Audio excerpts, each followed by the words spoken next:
అప్పుడే ఎన్నికలకి సంబంధించినటువంటి హీట్ తగ్గకముందే అసెంబ్లీ ఎలక్షన్స్‌కి సంబంధించినటువంటి ఈ ఫైర్‌ని మళ్ళీ రాజేస్తున్నారు.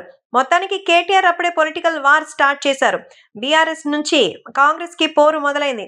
సంతకం పెట్టినటువంటి ఆ తడి కూడా ఆరలేదు. అప్పుడే రేవంత్ రెడ్డిపై నిరసన సెగలు ఊపందుకుంటోంది. సో, అసెంబ్లీలో మరి సీఎం అంటూ వెటకారంగా అయితే కేటీఆర్ పంచులు విసురుతూ మరి రేవంత్ రెడ్డిని ర్యాగింగ్ చేస్తున్నట్టుగా అనిపిస్తోంది అంటూ కొంతమంది చెప్తూ ఉన్నారు. సో, ప్రస్తుతం అసెంబ్లీలో రేవంత్ రెడ్డి పైన కేటీఆర్ విసిరిన పంచుల గురించి ఇప్పుడు సోషల్ మీడియాలో సైతం ఎంతో వైరల్‌గా మారుతోంది.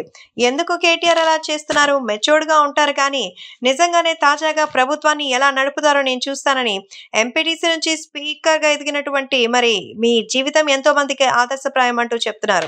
సో, కేటీఆర్ ఎమ్మెల్యేగా ప్రమాణ స్వీకారం చేసినటువంటి తర్వాత తనదైన స్టైల్‌లో ఆ మీటింగ్‌ను అయితే మొదలుపెట్టారు.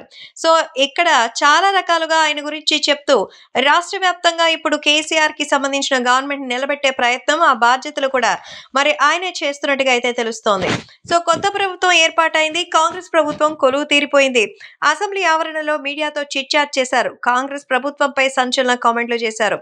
ఎన్నికల్లో గెలిచేందుకు సాధ్యం కాని హామీలిచ్చి కాంగ్రెస్ ప్రజలను మభ్యపెట్టిందని అన్నారు. కాంగ్రెస్ ప్రభుత్వం ఏనాడు వద్దు మీ అనేటువంటి ఈ చర్చల్ని చూస్తామంటూ చెప్తున్నట్టుగా తెలుస్తోంది. ప్రతి ఏటా ఆడిట్ లెక్కలు తీస్తున్నామని లెక్కలేసుకుని హామీలు ఇస్తారా? హామీలిచ్చి లెక్కలేసుకుంటారా? అని ప్రశ్నించారు. తాము ఏడాది పద్దులపై శ్వేతపత్రం విడుదల చేశామని గుర్తు చేశారు. మొత్తానికి సీఎం అంటూ ఆయన పిలిచినటువంటి పిలుపు ఖచ్చితంగా వెటకారంగానే ఉందన్నారు. 2,00,000 రుణమాఫీ అధికారంలో వచ్చిన 2 రోజుల్లోనే చేస్తానన్న రాహుల్ గాంధీ ఏమైందని కేటీఆర్ అన్నారు. మొదటి మంత్రివర్గంలోనే 6 గ్యారంటీలు చట్టబద్ధత తెస్తామన్న మీ హామీ ఎక్కడా అని నిలదీశారు. మొత్తానికి ఆయన ఏకగ్రీవ ఎన్నికకి బీఆర్ఎస్ పార్టీ మద్దతు ప్రకటించింది. స్పీకర్‌గా గడ్డం ప్రసాద్ నామినేషన్‌ని దాఖలు చేసిన సంగతి తెలిసిందే.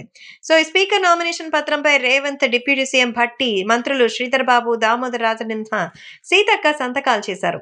మొత్తానికి కేటీఆర్ కూడా సంతకం చేశారు. ఎంఐఎం కూడా మద్దతు తెలిపింది. కాబట్టి వీటికి సంబంధించిన విషయాలు తెలిసి ఒక్కసారిగా అందరూ షాక్‌లో ఉన్నారు. మొత్తానికి ఇప్పుడు తెలంగాణ కొత్త స్పీకర్‌గా ఆయన ఇప్పుడు నిలబడడంతో ఆయన ముందే మరి ఎంతో చక్కగా తెలంగాణకి సంబంధించినటువంటి మన సీఎం రేవంత్ రెడ్డి అలాగే కేటీఆర్‌కి సంబంధించిన విషయాల్ని కూడా తెలియజేశారు. సీఎం అంటూ ఆయన పిలిచిన పిలుపులు చూస్తుంటే నిజంగా చాలా షాకింగ్ అనే అనిపించింది. రేవంత్ సీఎంగా ఉండడం, తను అక్కడి నుంచి మరి వెళ్ళడం ఏదో నామ్‌కే వాస్తే అన్నట్టుగా అయితే కనిపిస్తోంది. రాజకీయం అయితే ఎంత రసవత్తరంగా ఉందో.